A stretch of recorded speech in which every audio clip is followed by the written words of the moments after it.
Hey dudes, I'm Hilah, and today we have a very special episode of Hilah Cooking in collaboration with a whole bunch of other awesome YouTube cooks. We are doing an entire Thanksgiving menu, and my part is going to be roasted Brussels sprouts. I'm going to do a wasabi and honey roasted Brussels sprouts, but I'm just basically going to show you the technique to turning these often overlooked vegetables into delicious, tender morsels that you'll just want to pop into your mouth like popcorn, and give you some other ideas for seasonings in case you're kind of a wimp and you don't like wasabi. Just kidding.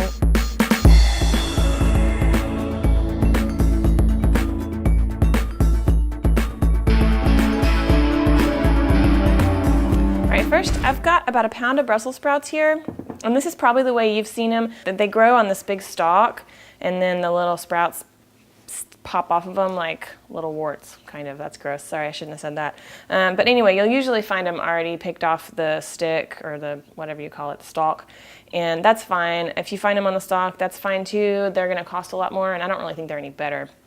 But when you get them, regardless, you want to just trim off the little bottom part. They might be just a little bit brown, and this is really just for aesthetics. It's not totally necessary to do this. I like these little small ones because, I mean, isn't that the most adorable thing you've ever seen, guys?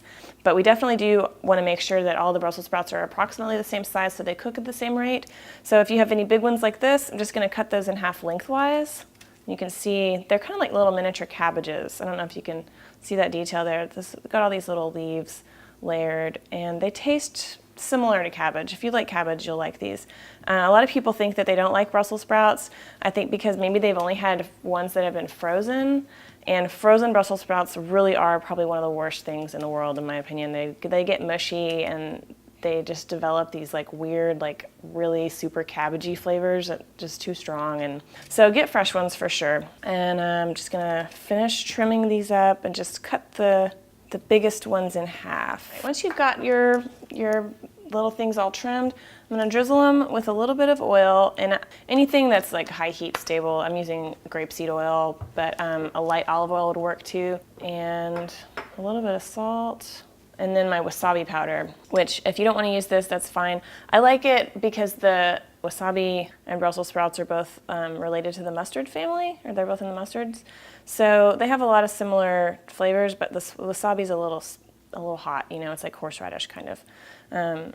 So I think it really highlights the depth of the Brussels sprouts. If you don't want to do that, just salt and pepper is great. You could add some minced garlic would be good. Okay, once it's about coated, we're just gonna turn over here to our skillet. All right, once the skillet's good and hot, you wanna make sure you're using a cast iron or a steel pan or something, not a nonstick, because this is gonna get, you know, like 500 degrees or something. It's gonna get really super hot. So use something that can hold up to that. And also use something that's big enough that's gonna allow us to get the Brussels sprouts in a single layer. I might be pushing it here, but let's see what happens. Okay, it's a little tight, it'll work. Okay, now I'm just gonna put a lid on them and let it go for 5 minutes, and then we'll flip them over and check them.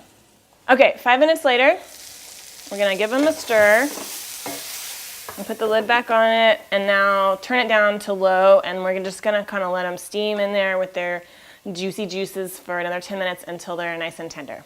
Okay, once your Brussels sprouts are tender, that could take 5 to 10 minutes depending on the size of your sprouts. These actually only took another 5 minutes. Just drizzle them with a little bit of honey. And I know these might look a little overdone to some. I'll leave that up to you. I like the little toasty charred bits on there, but it's totally okay if you want to not let them cook as long the first time and not have them quite as roasted. And then we're ready to put into our serving dish. So you can see, like, we were done with this in like 10 minutes. So it's a good one to do kind of at the last minute for your Thanksgiving meal, but they also actually taste pretty good at room temperature too. So if all your timing gets askew, you can totally just have these wait for you. So let's give them a little taste. Oh yeah, I want this tiny cute one. I want the cutest Brussels sprout ever. Look at that. Isn't that pretty? And the honey just kind of glosses them up a little bit, adds a little bit of sweetness. So you have like the sweet and the hot and a little bit of bitterness from the charring. So it's a good balance.